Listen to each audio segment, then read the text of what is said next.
Shalom, queridos. Louvado seja Deus. Hoje é Mateus, capítulo 25. Mateus, capítulo 25.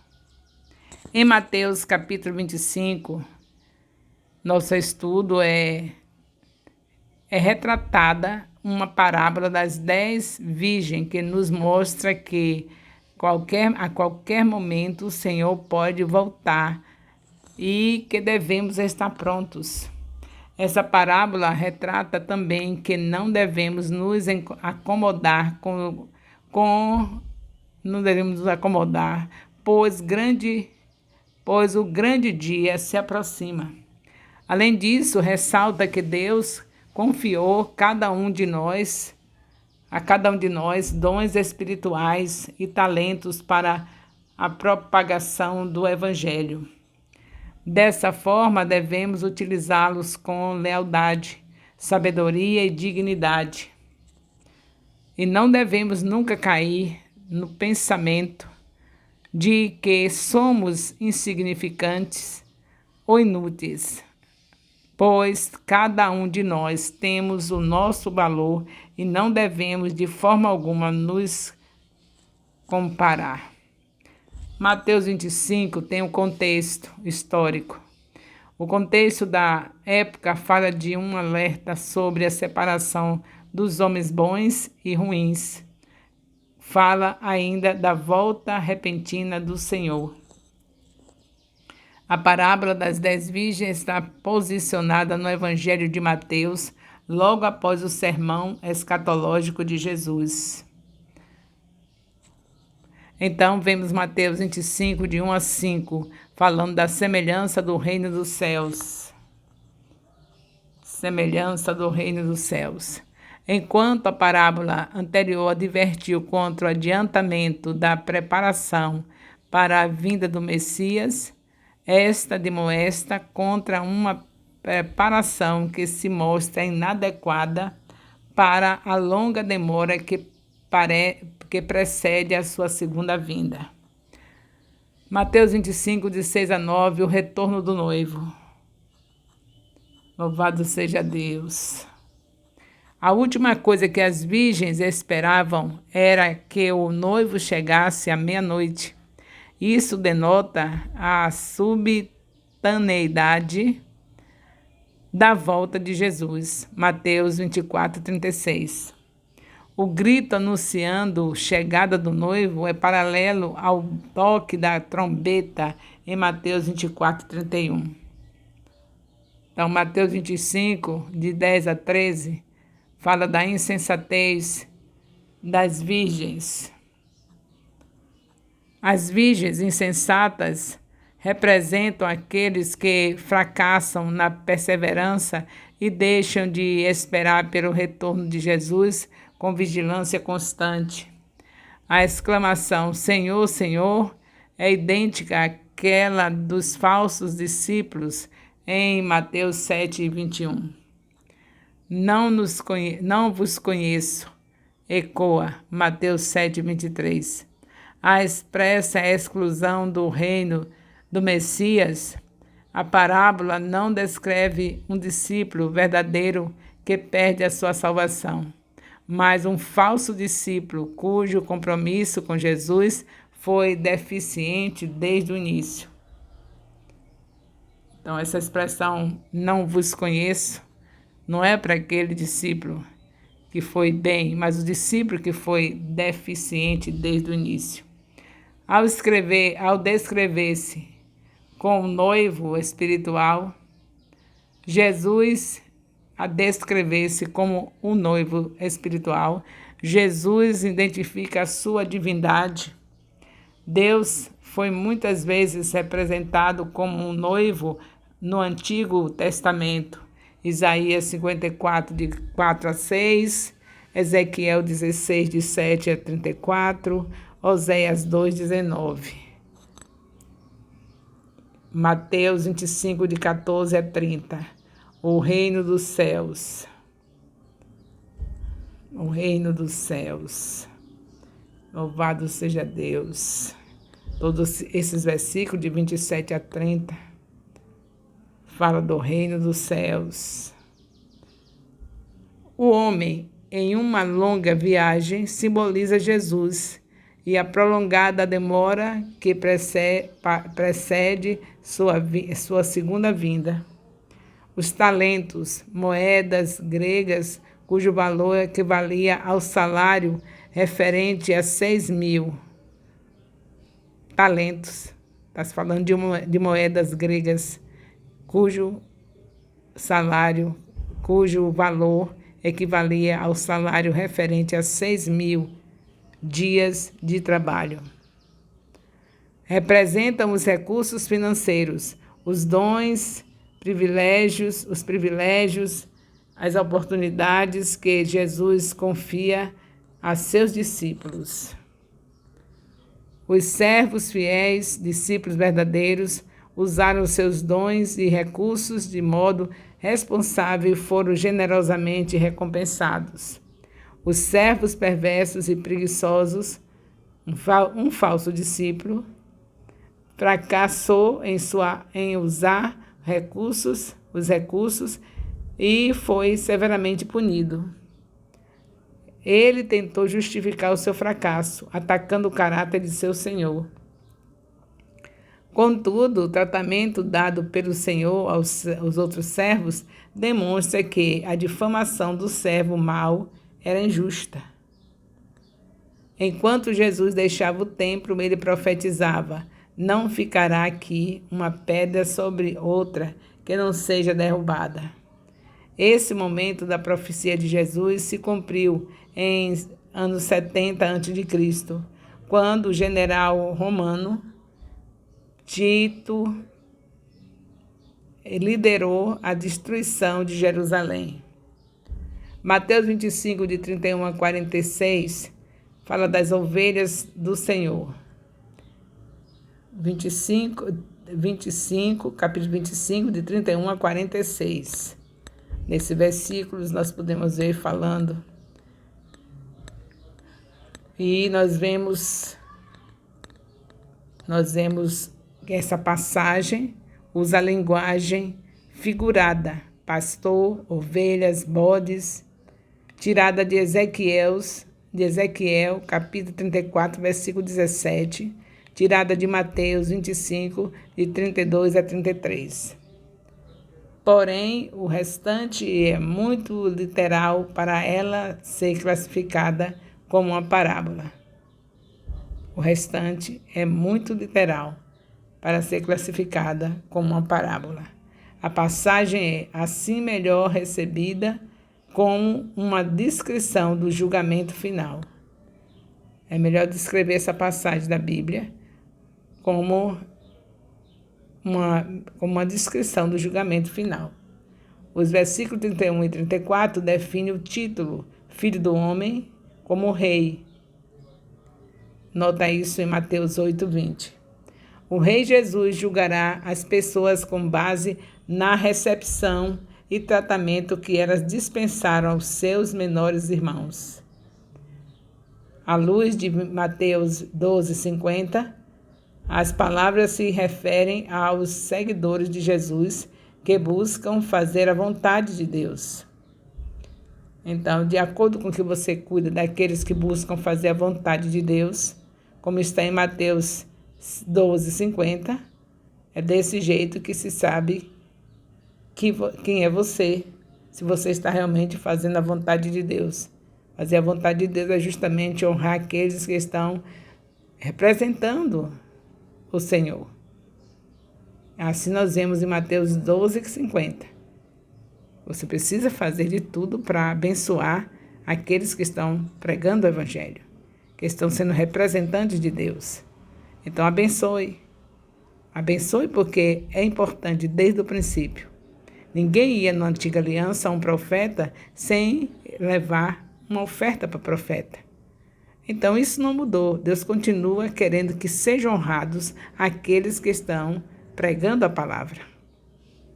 O tratamento humilde e compassivo dispensado aos seguidores de Jesus necessariamente acompanha a aceitação do evangelho que eles proclamam. Mateus 10, de 40 a 42. Nós sabemos que no ministério onde tem apóstolos, ministério apostólico, os apóstolos são aqueles que começam debaixo de muita luta. Eu conheço bem isso, porque eu sei a luta que foi para o apóstolo Elias, juntamente comigo, eu com um filho excepcional, eu com a tireoide pela metade, problema de saúde seríssimo, mas mesmo assim, ele juntamente comigo, porque eu não estava na frente, mas eu estava por trás dos bastidores para que ele pudesse fazer tudo o que era necessário um apóstolo fazer. Depois de crescimento da obra, visitações na Casa das Ovelhas, levantando congregações, tendo congregações em vários bairros. Quem é, então, que deve ser honrado com ofertas, com primícias? Aquele que pegou o alicerce. O peso da casa, o sustento da casa é o alicerce. Jesus entrega para os apóstolos o alicerce, a base, a estrutura toda vai ficar sobre aquele alicerce. Então, por isso que as primícias são entregues aos apóstolos. Porque para vocês terem um bispo, foi preciso passar pelas nossas mãos. O Senhor fazendo com que o nosso suor fosse derramado, sendo usado pelo Senhor para que isso acontecesse. Da mesma maneira, para acontecer, ter esse pastor, esse missionário, esse líder de célula, esse líder de congregação, esse líder de discipulado, todos passam pela mão de Deus usando os apóstolos. Então, digno é o obreiro do seu salário. É necessário que haja as primícias em nossas mãos para que a gente possa continuar essa grande obra do Senhor, porque não parou. Enquanto os apóstolos têm vida, seja o apóstolo Elias e Rai, como qualquer apóstolo que seja realmente obediente a Deus, enquanto vive, a obra é totalmente, não para. Então, se não para, precisa de dinheiro. E para que nós queremos dinheiro? Todos vêm aonde nós vamos, todos vêm aonde nossos carros. Vocês já viram nossos carros em alguma praia? Já viram nossos carros em algum parque? Já viram nossos carros em algum lugar de divertimento? Toda a obra que é feita com nossos carros é obra missionária.